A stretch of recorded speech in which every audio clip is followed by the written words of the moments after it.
Hi everybody, thank you for attending this webinar with us today. It's a webinar organized on behalf of the Astropreneurs Project on the topic of the Space Funding Gateway that will be realized by Alexander Mencik today. So before we start, I just would like to give you some practical information. First of all, this webinar will be recorded. You will have access to the presentation. Also, there is a chat box where you can ask all your questions, and we will do our best to answer it at the end of this webinar. Finally, the last recommendation, at the end of this webinar, you will have a pop-up with a survey coming so please answer it so we can know. It's really important for us to have your feedbacks on each of our events. So thank you in advance for answering our survey. So my name is Maude Perier-Camby. I'm in charge of the Astropreneur Project in Aerospace Valley. Aerospace Valley is a cluster for the space, aeronautics, and drones in the southwest of France. We are a partner of the Astropreneur Project, and we are dealing with the work package in charge of funding opportunities for Astropreneurs. We have run already 7 webinars. If you missed them, you still have the opportunity to watch it on our YouTube page and find the link in the web page of Astropreneurs. Let me check that. The webinar will take place in 2 slots. So first, my colleague Yaneiza Méndez from Team Global will introduce you the main outcomes of the project and the upcoming events until the end of December. And then we will have the allocution of Mr. Alexandre Mencik about the main space funding programs, how to get the information and how to apply to it. So Yaneiza, I'll leave you the floor now. Thank you very much. Thank you, Maude. Hello, everyone. Good afternoon. My name is Yaneiza Méndez. I currently work for Knowledge Innovation Market King here in Spain, and I am one of the project managers for the Astropreneurs Project. So thank you very much for attending this webinar today. Currently at King, we continue to work from home and in order to improve the connection with the platform, I'm not going to turn on my camera, but at the end of the session, you will be able to resolve any question that you may have, okay? So today, I will tell you a little bit about Astropreneur Project, the methodology that we have followed to achieve the objectives of the project, and of course, let you know some achievements that we have achieved so far, okay? So, Astropreneurs Project is a project funded by the European Union. It started at the beginning of the 2018 and will end at the end of this year. So this project was born with the aim to turning space-related ideas into viable businesses is promoting opportunities for entrepreneurs coming from space and non-space sectors, okay? Offering European entrepreneurs the opportunity to improve or create their products or services, benefiting from technology or knowledge from the space sector. So, the project, the companies that participated on the project came from Portugal, France, Austria, Germany, the Czech Republic, Spain, the United Kingdom, and of course, Belgium. All these countries participate on the project, but the coordinator is the Pedro Nunes Institute located in Portugal. The project seeks to support entrepreneurs, startups, and SMEs through a network of experts and initiatives at the European level that will provide their knowledge on opportunities in business matters at technological level, including access to space data, and of course in the search for opportunities financing these projects, all with the aim of supporting entrepreneurs in the development or consolidation of viable business model, accompanying them in the first commercial phases. Now, how do we carry out these activities? So we developed an acceleration program called Astropreneurs Space Startup Accelerators, which through 3 months, since 3 months until 6 months acceleration, includes business and technical mentorship, supporting also to look for funding business or funding for business ideas and access to our space economy Astropreneurs network.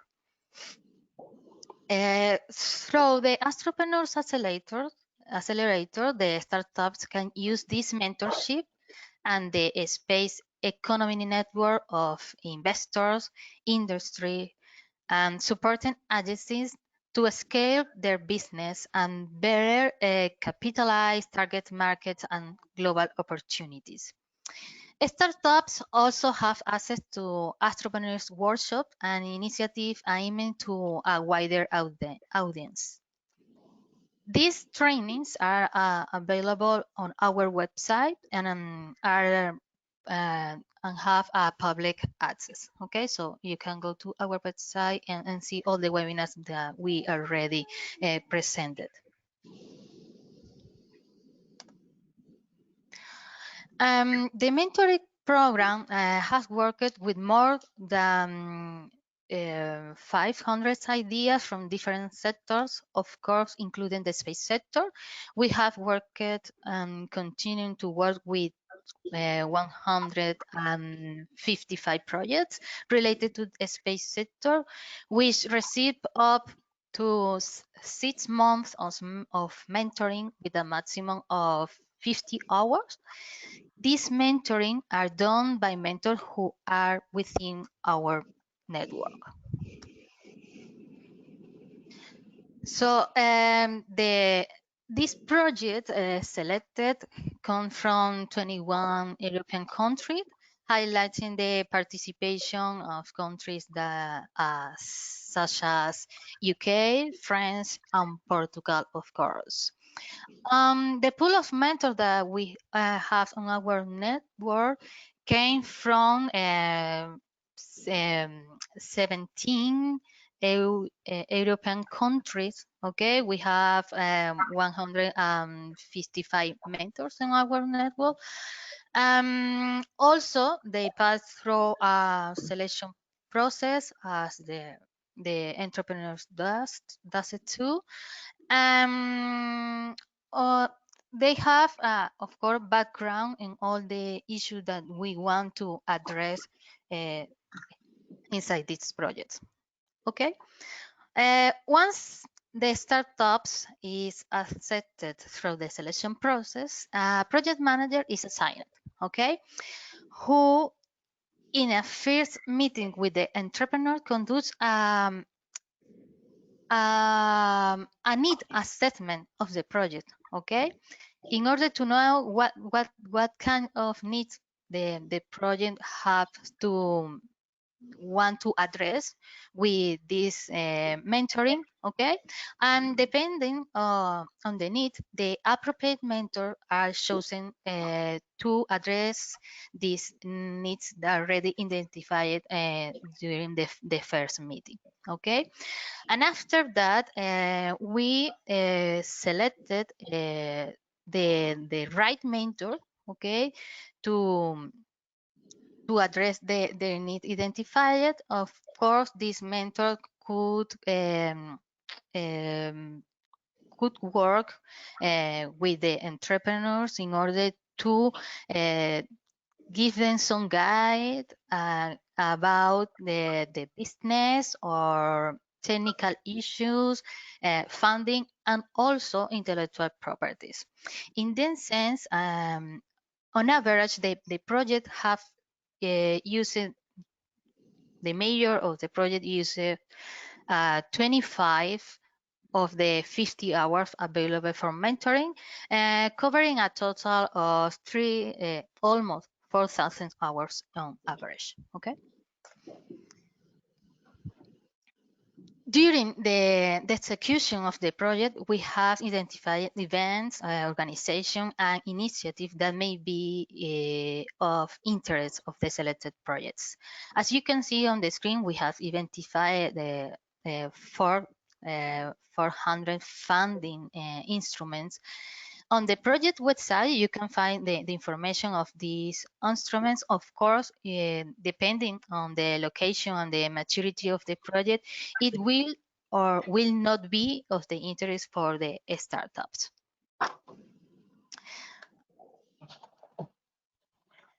Okay. Also, during the execution, the project, the mentor's idea had requested through different financing instruments, having a total of 140 financing requests submitted by 58 startups. Okay, this funding requested they donate by in the public sector, 92 in the public sector, either a national or European level, and 12 application to the private sector with venture capital loans. Okay, so nowadays the startup have obtained almost 6 million of euros through 30 applications approved. Okay, 21 of these applications were rejected for a total of almost the 2 million, sorry, and 2,000 euros. 21 applications were still under evaluation, so we hope that these amounts will grow up on the next months. Okay. Also, one output of this project is it's something that we are doing, we are still doing currently, and it's the European Space Network. This is going to be an online platform. It's a point where the space organization can be easily found. Other companies inside the sector that can they can establish some kind of collaboration.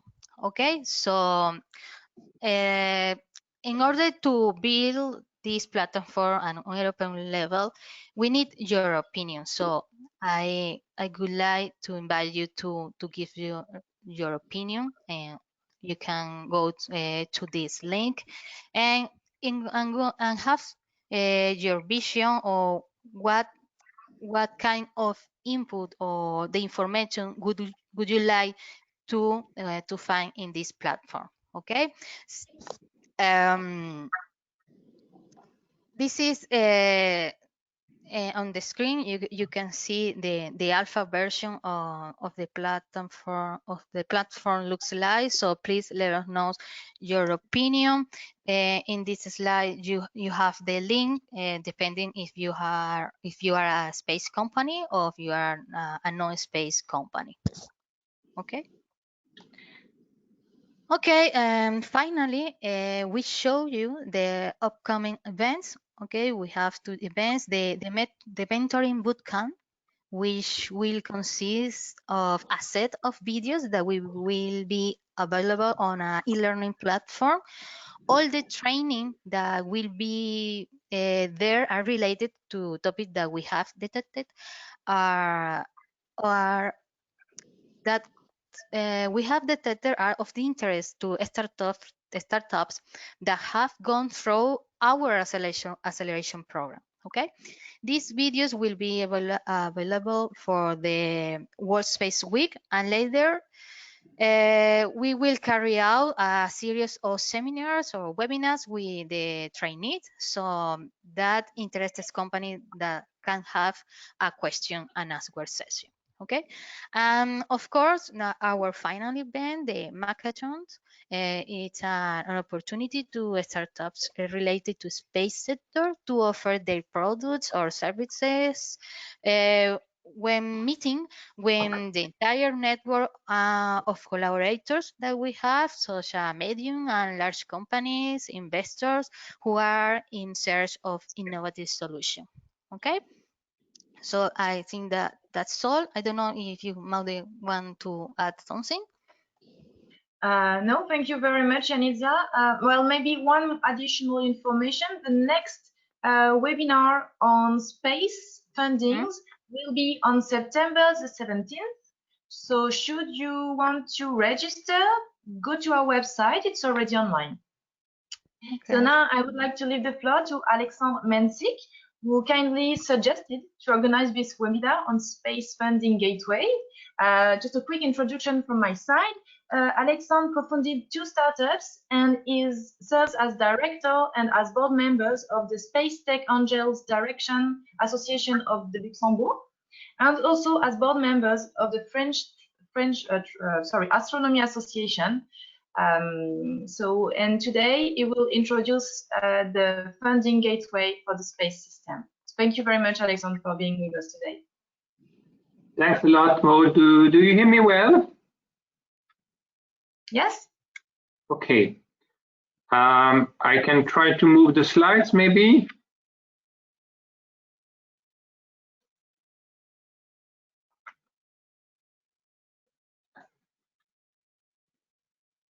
So thanks a lot for the invitation, and thanks. Good afternoon, everybody. What I'm going to talk about is essentially how to obtain money at a European level from a public finance and private finance perspective.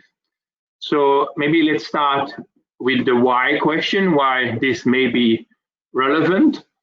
Then I suggest we deep dive into a few public funding programs, try to find how to find opportunities and to apply for funding.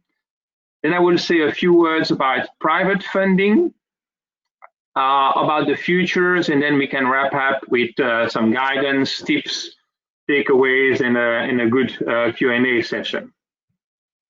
So maybe let's start with the why question. Why this may be relevant.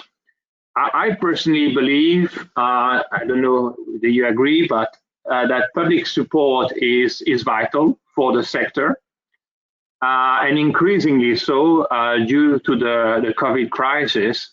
Many companies are in need for public support. If you look to the figures, in Q2 this year, the GDP in the EU has gone down by 12%. There are equity gap needs of around, according to the EU, around 700 million euro to 1 trillion euro. And last but not least, again, according to the Euro, and that was a pitch to obtain money, but they were estimating that if we do nothing in terms of public support, between 30 and 50% of the companies could disappear by year end because they would be running out of cash. That has prompted, frankly, an historical agreement at the EU level, which happened in July this year. You may have heard about this, but the EU 27 have agreed to grant to the European Union, and in particular to the European Commission, firepower of 1.85 trillion euro. That is completely unprecedented. So there is plenty of money available. but it is not easy to navigate through all the available options. As it was mentioned previously, there is more than 400 programs available. On top of that, this is a transition year. So this year, as you may know, the EU budget ends, and then we're entering a new year in 21. And also, there is no one-stop shop. There's a single website where you can go and find all programs available. So you have to, I'm afraid, try to deep dive into how to find money, and that's why maybe this webinar can help. These are the questions which I suggest you ask yourself if assuming you would like to receive some public support. The first question is where I'm going to carry out my project and where I'm going to research funding. And just a caveat here, I'm only talking in this webinar about support at European level. And you will see there's already a lot to talk about. Second question is the what question. What type of project I'm working on, which maturity level I am, and you have annexes to give you more granularity around the what question. Then which type of organization? You may not always be an SME or a startup, you may be a larger organization, or you may be even a public body, and that has also an influence on the type of programs which may be applicable to your organization. Then question 4 is really what kind of funding I would like to receive, whether it's a grant, whether it's a loan. That makes a difference, of course. And last but not least, how much I would like to receive. I'm guessing you may answer, well, as much as possible, but of course there is a huge difference between seeking a 50K grant at, for instance, the European Space Agency and participating to €1 million consortium program. So these are basic questions. Again, you have annexes to get more information. Once you have asked yourself these questions, hopefully, even though there is no one-stop shop, as I said, there are gateways which are helpful. There are websites where you can try to find information about programs linked with the EU or with agencies and other type of programs. So you have on this slide and in Annex 6 a lot of information about gateways which you can use to obtain information about ongoing tenders, for instance. Once you have looked at the documents, I really suggest you do three things. One is carefully check the admissibility and eligibility criteria. I've seen a lot of companies drafting proposal without having looked to that and finding out that in fact they're not eligible for a particular program.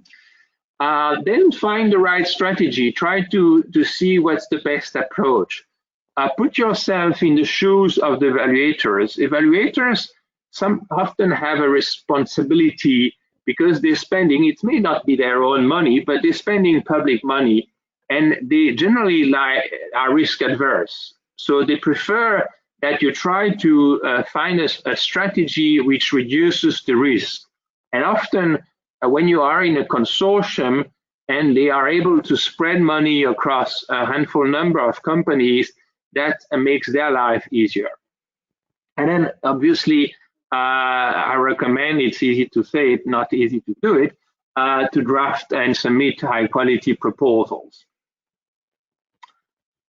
Now, let's maybe look to some of the programs which are available, and I'm not going to go into too much details here, but I think you can, broadly speaking, classify them in 3 buckets. First, you have all those programs linked with the European Union.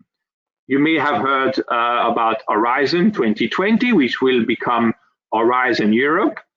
There is also the European Innovation Council, then there is the European Defence Agency, specific program like COSME, LIFE, AIT Climate Kick, and then of course the two large banks, the European Investment Bank and the European Investment Fund. The EIB is the largest lending bank in the world, and the EIF is very much involved in helping SMEs as well. So that's one bucket. Then you have programs linked to agencies. Of course, you have the European Space Agency, which is very helpful for the space sector, but you also have other agencies like the GNSS agency, which may become the EU agency for the space program, maybe next year. That's not yet decided. You also have METSA, which is linked to meteorology, and then a large number of other agencies, such as the European Environmental Agency or the European Maritime Safety Agency. So that's the second bucket. And then the third bucket is frankly an all other category, and you have a lot of programs which are not specific to space, but where space can contribute. So space can contribute to mobility, can contribute to climate change issues, can contribute to security, immigration, and so on. And so that's the third bucket. So we're going very quickly, I appreciate, but again, more of it information is available if you need. What about private funding? Is that still an option? Well, in fact, apparently the space sector has, I would say, survived the crisis, and then in fact, according to VCs, the level of private sector investment has gone up this year. Whether it's early stage or A, B, C series, investments have increased. You also have something new.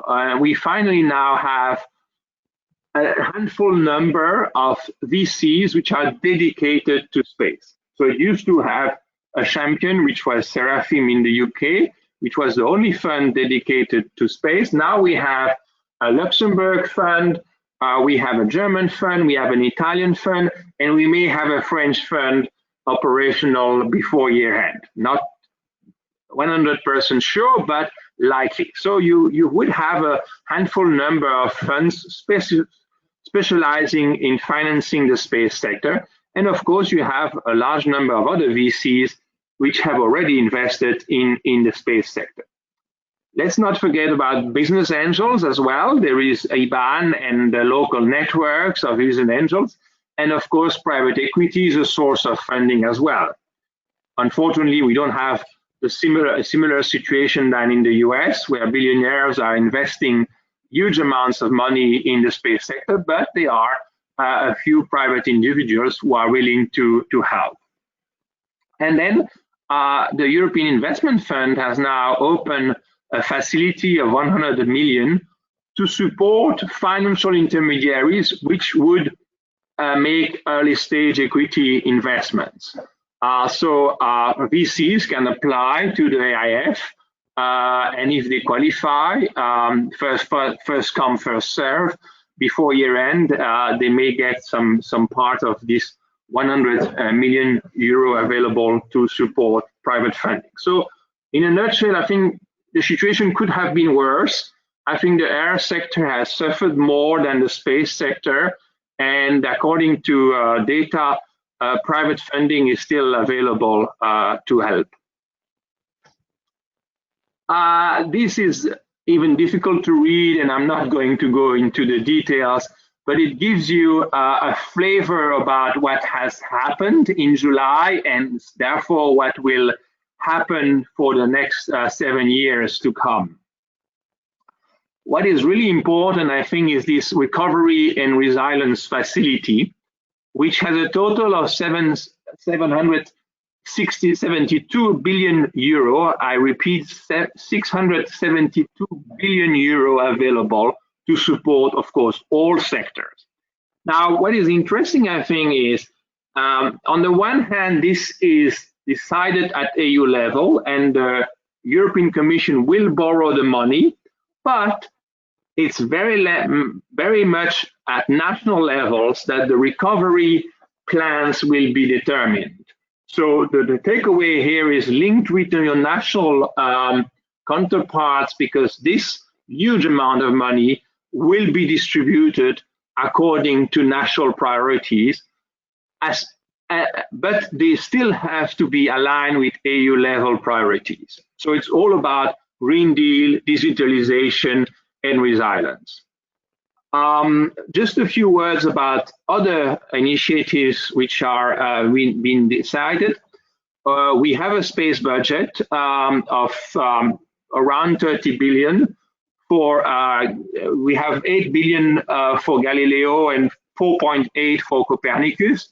That's not too bad. It could have been better. The Commission was proposing 50 billion, but it's better than other sectors, and that money will be distributed via the EU programs. We also have a 7 billion defense fund, which will be distributed via the European Defense Agency.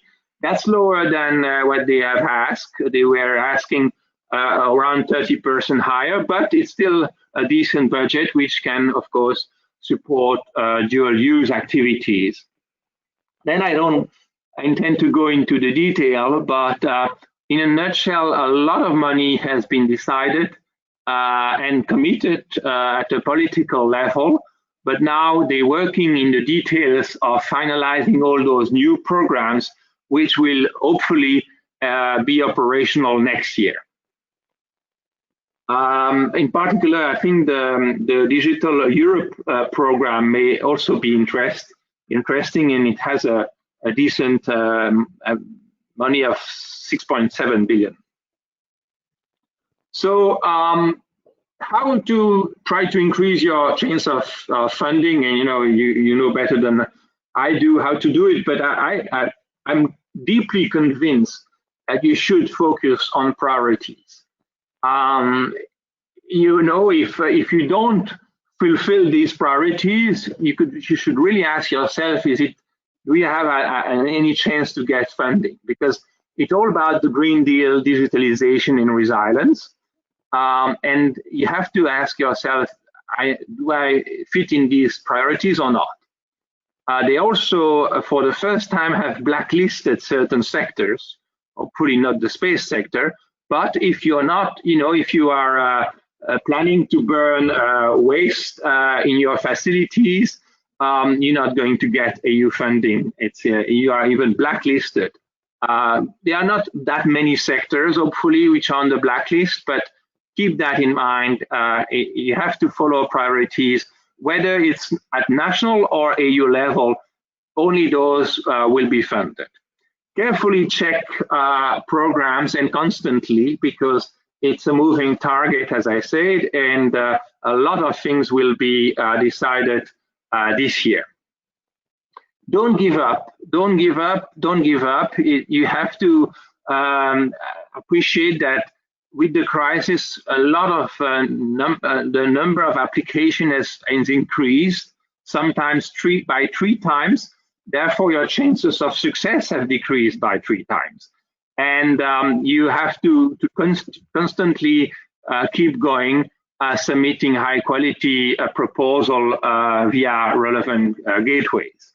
And then I personally suggest that you look a bit beyond the box and don't only look to Horizon 2020 and the traditional programs, but try to find a niche areas you may have a higher chance of success.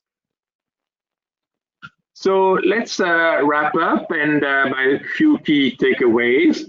As I said, plenty of money has been agreed upon at EU level and will be distributed during the 7 next years. They will only distribute the money to projects and activities which are in line with priorities. Hopefully, if you ask yourself the right questions and take a few actions, you may make progress. As we said, the number of applications has increased, so you have, I don't suggest you spend too much time if you are filing proposals which are not of high quality. And only truly excellent proposals have a chance to get funding. For instance, to give you a flavor, the rate of success on the horizon last year was 12%. My guess is that this year it's going down to probably lower than 5%. That's very low. Okay. That said, and also then find the right balance, because you could be drafting proposal forever and not doing anything else and not delivering on your results for your shareholders and for your employees. So find the right balance. Don't forget that you can seek help. Of course, Astropreneur and others are there to help. There are companies which can draft proposal for you. Some of them will do it on a risk base, so they will not charge you if you don't get any money. And then I'm personally trying to develop a funding platform where you will be able to answer questions online and hopefully guide you through the different programs which are available. So my key takeaway is that the space sector can contribute to many priorities. We can, in fact, fulfill all the 17, contribute to all the 17 UN Sustainable Development Goals. That's rather unique, I think. And therefore, we should put ourselves a foot in the door of all those programs. So thanks a lot. I'm happy to answer any questions. I'm available also if you have any question after the presentation. Thank you very much, Alexandre. It was very interesting. I quite like very much the table about the 2021-2027 programs. It gives us a good overview of where we can find space fundings.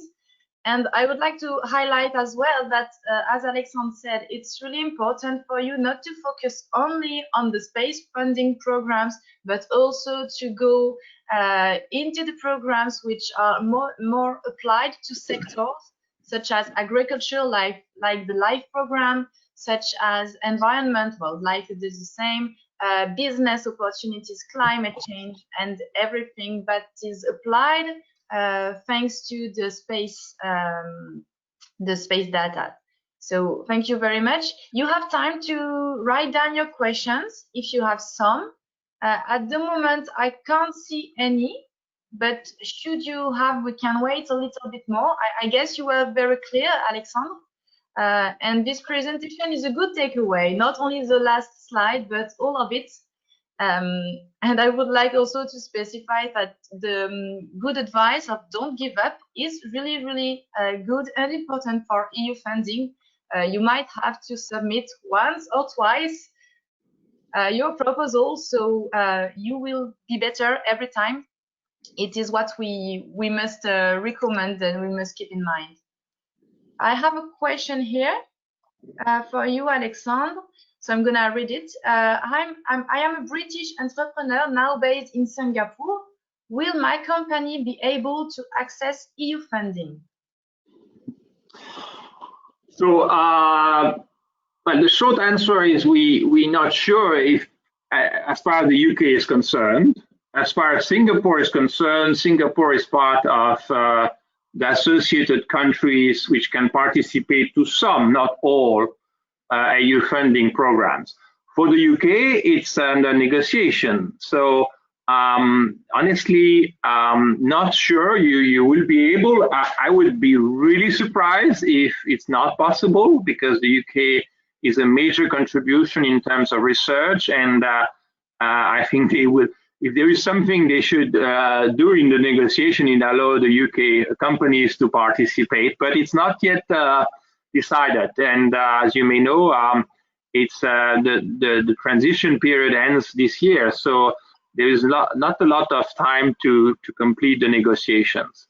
But Singapore, yes, Singapore, as far as I know, is part of the large number of third countries which can participate, for instance, to Horizon 2020 and Horizon Europe programs. Of course, part of a consortia with other countries. I can see that there are more. Thank you very much, Alexandre. I can see that there are more questions, so Matt is thanking you. I can't see the question, I cannot open it. Maybe Yaneiza, I don't know if you can open the old question, I don't know why. Ah, here it is, sorry, it's my bad. So Philip is asking you, so he's first thanking you for the informative presentation. Is there much interest for funding European-based launch vehicles? Launch vehicles? Yes. Yes, there is. In fact, resilience, you remember resilience is one of the priorities, and therefore there is a perception that we're lagging behind in terms of launchers, and there are specific programs trying to fill the gap in terms of developing reusable launchers and new launching capabilities in Europe. Okay, good to know. Regarding the creation of a consortium, would it be possible with an Indian space company to receive funding if you create a European consortium with? The short answer is yes, not for all programs. But again, if you go to the main program like Horizon 2020 or Horizon Europe next year, India is part of the associated countries. In fact, there is a large number. It is almost 140 associated countries, but you have to partner with an EU-based company, and so it's not, you cannot participate on your own. You have to be part of a consortium. Mm-hmm. Sure. And even sometimes we can specify that in some calls for proposals, some countries are even targeted. So you could find a specific call with India targeted, for instance. So yes, to answer Tinch, yes, you will get access to the presentation, and the webinar is recorded, so you will be able to watch it again. At the moment, I have no additional questions, so I assume we answered everything here. Maybe we could wait 1 or 2 more additional minutes, and we'll see if there are more maybe questions that are coming up. So just for your information, I've drafted a guide. It's a long document, and I will have to update it, I'm afraid, based on all those new developments. But it's encouraging because you know, it could have been a disaster if there was no agreement on the budget, and now things are getting better. But the devil is in the detail, and so there's a lot to do to get funding. This is true. They got some delay, but we will have something starting from 2021, hopefully. And when do you think the first calls will be launched? Do you have an idea? Well, for Horizon Europe, you know, the German presidency has said we have to reach an agreement this month, September. If that happens, then it's a done deal. We may start in 1st of January, but also don't forget there is recovery money available. For instance, 11 billion have been agreed for this year and are distributed via EU programs. So for instance, I would really recommend you have a look to the European Innovation Council, because they have received a lot of money, which they have distributed to 64 startups already. But there is another call in October, and hopefully there is money available there.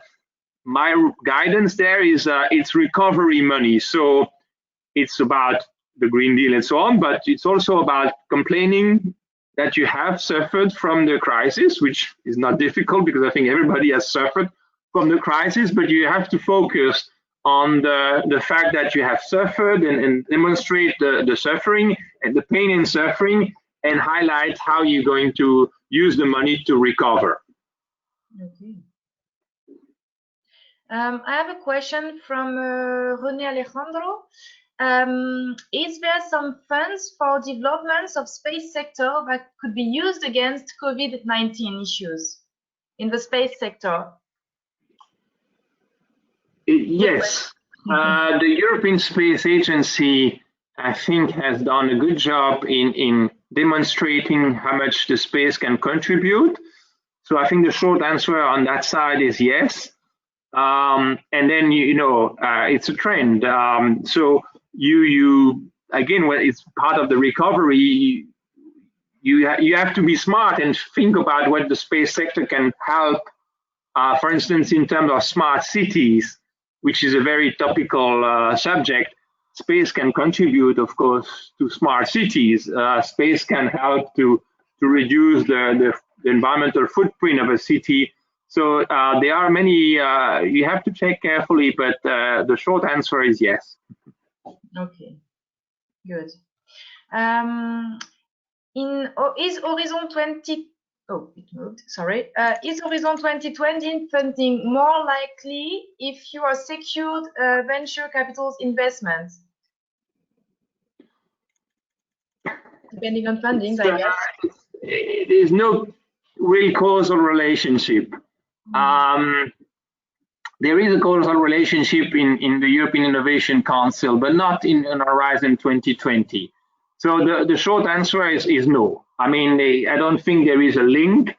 In general, the fact that your business is sustainable is a good news because, as I said, the evaluators are risk adverse, so they're hesitant to fund something which may disappear. So if you have received VC funding, it's generally speaking, I think, a good news. Okay. I'm just looking at if there are more questions for you, Alexandre, because I can see one more for the bootcamp, so we will answer that. But maybe for Alexandre, at the moment, I think you answered everything. Regarding the bootcamp, the question is, I would like to consult about the application to the Astropreneur Bootcamp. So we will soon, really soon, the Astropreneur Project publish the information regarding this bootcamp. So if you follow our webpage, if you register to our newsletter, you will get the information. But because at the moment, you cannot register yet, but it will be done very, very soon. One question here.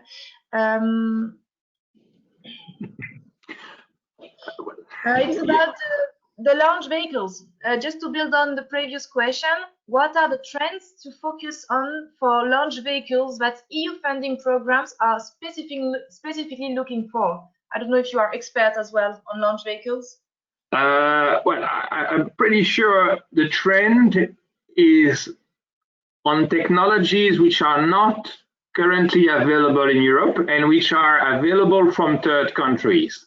So, and try to reduce that gap.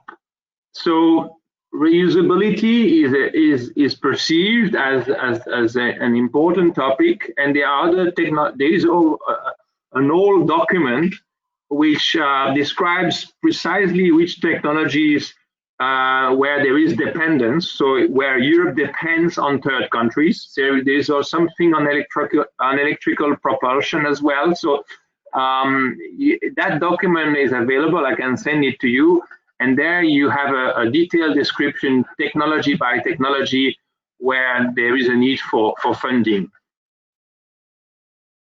Thank you. Really, really important to have this.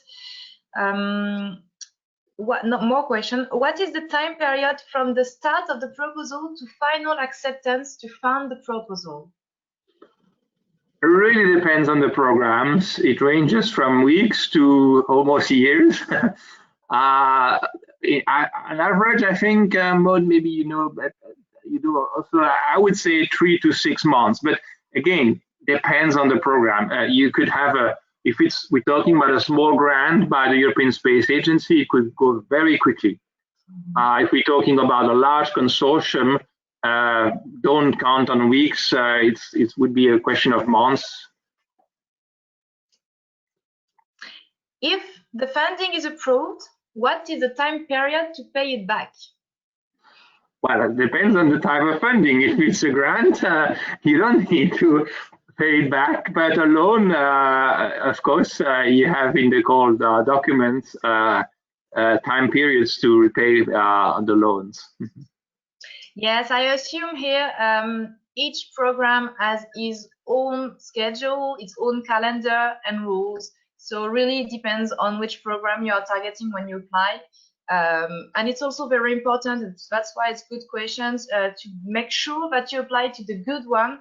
If you don't have enough money, maybe you should not apply to a loan, but to a grant, and make sure that you apply to the good program. It's a good question.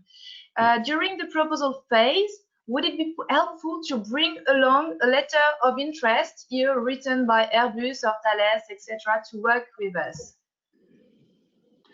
I think Maude, you would like to answer as well, but I mean, yes, the short answer is yes. Any kind of support, I think, is always welcome, and I don't think can do any harm. Really.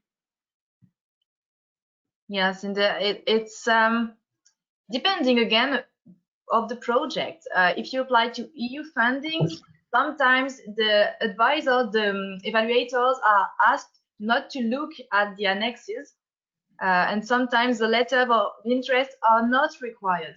So really, again, it depends on the course you're applying to. Yeah.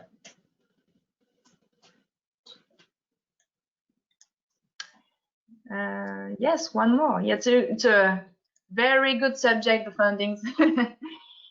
So can we say a little bit more about the proposal submission process, including when calls are out, review timeline for Horizon Europe? What is the typical distribution of winners, industry or university, etc.? Not an easy. No, I'm afraid that one is too general or too detailed. I mean, it's in each call text. That's what, back to my guidance about carefully reading the documents, and these are long Word documents, not PowerPoints, but you have to read them because you will find out the details, and they may differ from calls to calls, as Maude said.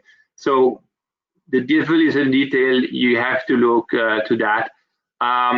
Personally, I always feel they like to have a consortium with the best quality proposals, and often a good match between industry and university is helpful, but not always. Mm-hmm. Depends on call as well, and what we can do. But can we say, for instance, in Horizon 2020, the European Commission said you will get the answer from the launch of the call until the evaluation process. It will not last more than 8 months. Do you know if this trend is going to be the same for Horizon Europe, or maybe they will try to shorten a little bit this timeline? Well, yes. So the Council conclusions ask the Commission to improve the process. So they have to improve it. Whether it will happen in practice is another story, but they are under pressure to make it simpler, more nimble, and so on. So I think they're working on it. I've not seen the text, but it's under discussion right now. Okay, so we could hope that it takes less than 8 months, which is not too bad to get some fundings, I think. Yeah. Thank you. I can't see any more questions.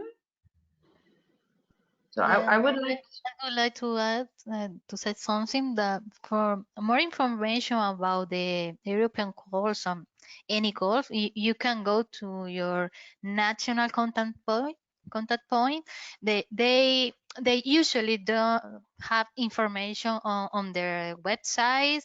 During the pandemic, specifically in Spain, our national contact point done some webinars related with the calls, and with the details of these calls. Okay, so maybe through this entity you can find the information that you are looking for. Okay. I don't know anything else. on the panel, question panel? No, I don't see more questions. Can see something.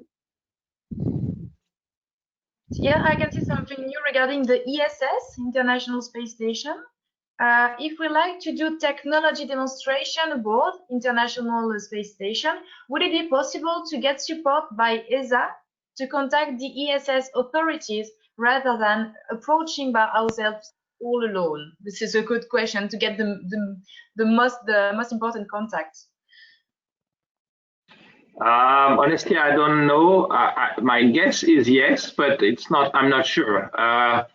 I know they have the. I mean, I know even some persons dealing with this. So yes, I think so, but I'm not 100% sure. It's better to go to them than going direct, because there are some companies which have direct access, but you have to ask. But they are contact persons at the ESA who are dealing with the ISS, and so they will be able to answer.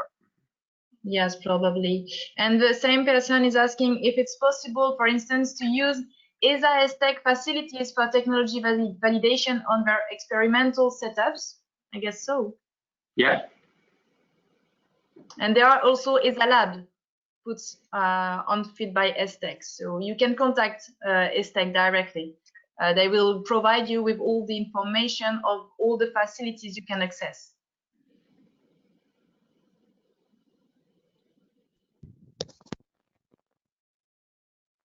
If there are no additional questions, we could maybe end the webinar here for today. So as I said before, it's recorded. You'll have the presentation. You will have the contact of Alexandre. So should you need more information, because of course there's a wide range of fundings for space topics, so we cannot go dive into it all of them today. But hopefully we'll get back with more webinars on funding opportunities for space technologies as soon as possible. So thank you all for attending. Thank you very much, Alexandre, for being with us today and suggesting this webinar, which was very interesting. And I'm sure our participants loved it. And don't give up. That's the word, the sentence of the day. Don't give up with funding. So. Don't give up and focus on priorities. Thanks a lot. It was a pleasure. And thank you, Yaneiza and Kim, for the organization of this webinar. Thanks to you. And Thank good you. luck. Thank you. Good afternoon. Good Bye-bye. Bye-bye.